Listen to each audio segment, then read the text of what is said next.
ना सत्यव्रत नायक मु राष्ट्रीय मजदूर कांग्रेस जुग्म साधारण संपादक। आज राष्ट्रीय मजदूर कांग्रेस राज्य कार्यकारिणी बैठक में आमर प्रिय नेता आईएनटीसी सभापति रामचंद्र खुंटिया अध्यक्षता अनुष्ठित होता है। आमर ओडिशा प्रदेश कांग्रेस कमिटी माननीय सभापति श्रीजुक्त भक्तचरण दास एवं सीएलपी लीडर आपणकर रामचंद्र कानाम जोग देते एवं ओडिशार समस्त जिला सभापति राज्य कर्मकर्ता एवं जिते 300 यूनियन विभिन्न कर्मकर्ता मैंने जोग देते। आमर जो 17टी प्रस्ताव आज ये गृहीत है सर्वसम्मति गृहीत है ए मुख्य गोटे समस्या है कृषक मान समस्या। मो चाषी मूलिया संघ राज्य साधारण संपादक हिसाब से जो आम प्रस्ताव आज दिहला वर्तमान चाषी मैंने जो परम विपर्य सम्मुखीन होती सारर संकट देखा देछि चाषी मान को विहन जोगना आपण मैंने देखुए प्रथम हाहाकार अवस्था सारा ओडिशा रे चाषी कूल हाहा अवस्था। चाषी मैंने भाभी ए वर्ष भल फसल भल मौसम आसी भल फसल हम 2 पैसा रोजगार करेंगे कि ठीक चाषबास ठीक रुआ बछा सब सरला बेलू जो सार पकड़ा समय आसला सार व्यापक अभाव देखाई। यूरिया सार जोटा 260 टंका 900 टंकार 1000 टंकार कला कला बजारी होपणकर विहन ना यहपरी भाव में जो सारर संकट माने एटा मनुष्यकृत संकट आपणकर सरकार कहते व्यापक सार अच्छी प्रचुर मात्रा सार अच्छी किंतु लोक मैंने दिन दिन धरिकी माने प्रतिदिन आसिकी सोसाइटी रे आपणकर धाड़ी बांधिकी दिन ठिया होती कि माने 50 बस्ता आसूँ देखला 500 चाषी धाड़ी बांधिकी यही जो प्रकार माने सारर अभाव देखा देती सारा ओडिशा रे केवल गोटे जिले में नुह सारा ओडिशा रे वर्तमान चाषी कूल हाहाकार अवस्था माने आपणकर सार तेणु यही प्रकार जो सरकार जो लोक मान चाषी मान भुआ बुलाऊँ आउ गोटे जिनस आपणकर राज्य सरकार जेपरी भाव में आपणकर आदिवासी मानकर जमी जंगल जमी को माने कॉर्पोरेट सेक्टर मानक देदेवाई जो मसुदा कर तेणु ये सब जिनस आज आमर प्रस्ताव ये गृहीत होती। आगामी दिन ये सब प्रस्ताव नहीं कि 17टा प्रस्ताव नहीं कि व्यापक भाव में सारा ओडिशा रे आंदोलन हम ये आंदोलन को राज्य सभापति ओडिशा प्रदेश कांग्रेस कमिटी पूर्ण मात्रा समर्थन ओडिशा प्रदेश कांग्रेस कमिटी पूर्ण मात्रा समर्थन करिबा बोली प्रतिश्रुति देइछंती। आईएनटीसी तार कांग्रेस दल को पूर्ण मात्रा समर्थन करिबा बोली एठी आज सर्वसम्मति प्रस्ताव गृहीत होइछि। तेणु आगामी दिन में राष्ट्रीय मजदूर कांग्रेस और कांग्रेस दल समस्त कर्मकर्ता मिसिकी ये आंदोलन को आहरी व्यापक करा दिबो। किशोर जेना साधारण संपादक राष्ट्रीय मजदूर कांग्रेस ओडिशा शाखा। आज राष्ट्रीय मजदूर कांग्रेस ओडिशा शाखार कार्यकारिणी बैठक अनुष्ठित होता आर सभापति डॉक्टर रामचंद्र खुंटिया नेतृत्व में पौरोहित्य एवं एथिरे प्रदेश कांग्रेस कमिटीर माननीय सभापति भक्तचरण दास कांग्रेस विधायक दल नेता रामचंद्र कानाम एवं राष्ट्रीय मजदूर कांग्रेस ओडिशा शाखार समस्त वरिष्ठ कर्मकर्ता महिला शाखार सभानेत्री युव शाखार सभापति एवं समस्त जिला सभापति माने एठी जोग देइथिले एवं आजिर कार्यकारिणी रे 17टी बहुत गुरुत्वपूर्ण प्रस्ताव एठी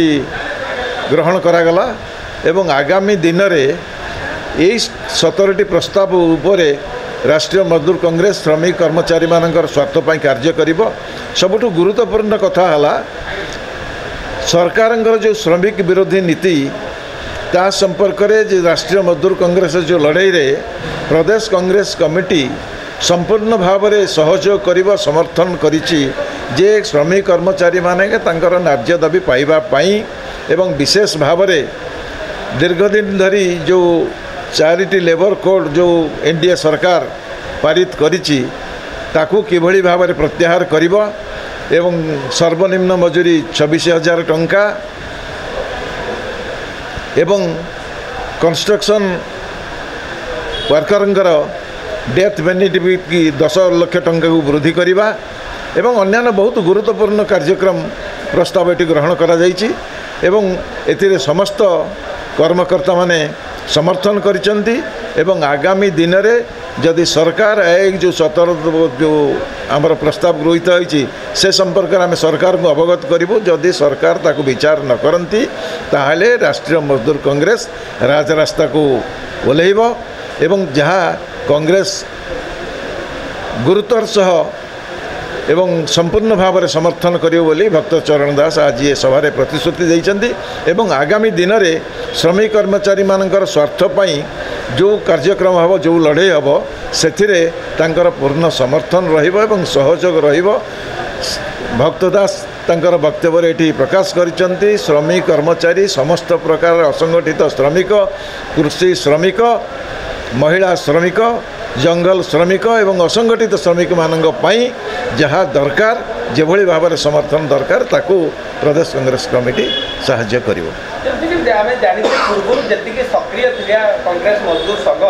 कोठना कोठी वर्तमान सेतिके सक्रिय आपण भाबुछन्ती नहीं कांग्रेस केतेबेले श्रमिक संगठन तांको लड़ाई ओहरी जाई नहीं। श्रमिक संगठन एकमात्र लक्ष्य जे पर्यंत हुए तो विलंब हो पारे किंतु श्रमिक कर्मचारी मानकर स्वार्थ हासिल होगा पर्यंत सबु बेले श्रमिक संगठन लड़ाई जारी रखी। अच्छा वर्तमान सहित वर्तमान समय रे आपनक सहित केतोटी संगठन श्रमिक रो जो यूनियन अछि केतोटी संगठन आपन सहित जड़ित अछन वर्तमान सुधा राष्ट्रीय मजदूर कांग्रेस ओडिशा शाखा रे वर्तमान 300 श्रमिक संगठन अनुबंधित होइछि एवं आर सभ्य संख्या 22 लाख रु ऊर्ध्व। कांग्रेस पार्टी संग्रामी भाई रामचंद्र कुंटिया महोदय उपस्थित रामचंद्र कायम महोदय एवं उपस्थित समस्त राज्य एवं राष्ट्रीय कर्मकर्ता भाई भाई समस्त को आज दिवस अभिनंदन जनाऊँ एवं मो सभापति हेला प्रदेश कांग्रेस कमिटी अधिकांश आपण बंधु मान सहित आलोचना होता सभापति सागर अनेक थर डिस्कसन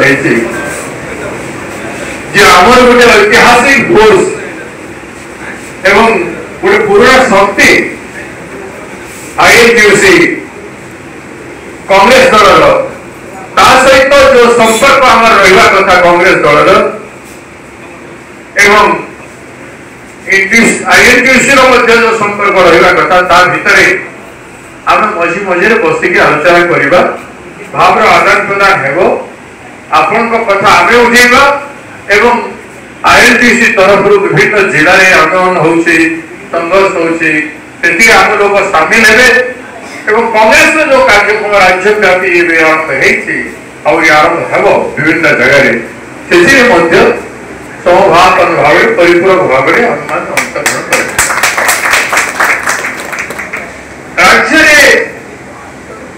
विशेष कहवा दरकार नहीं जेहेतु आपण माने आईएनटीयूसी माने संग्रामी संघर्ष करवा जीवन लक्ष्य लड़ी दाबी हासिल करवा अपन कर्तव्य एवं जीवन पथ तेणु ये संघर्ष कथा कहवा ठीक नुह मुझे ये चाहिए से संघर्ष को आपण अधिकार समस्त सदस्य अधिकार आहरी बेसी सम्मानपूर्ण जीवन यात्रा करने कांग्रेस दल हिसाब से जो संपर्क इतिहास आरंभ होगा मझे भी थिला जब किसी क्षुण्ण होती पुनर्निर्माण करने चेष्टा जोटा रामचंद्र खुंडिया जी कहते से निश्चित भाव दल नेता विशिष्ट नेता दल सीडब्ल्यूसी मेंबर रही सारी इंचार्ज रही दल विभिन्न पद पदवी राज्य बहुत कांग्रेस जो इश्यू ओडिशा से नारी निर्यातना इश्यू है चाषी उत्पादन श्रमिक सब बड़ हाथ अच्छे श्रमिक तो लड़ाई कर। दर्शक बंधु जदि आम खबर भिडियोटी आपन को भल लगी थाए तेबे आम चैनल को सब्सक्राइब फॉलो एवं लाइक करबा पई बिल्कुल भी भूलंतु नहीं। हाँ दर्शक बंधु आपण अन्य बंधु मानक शेयर निहाती करंतु। धन्यवाद नमस्कार।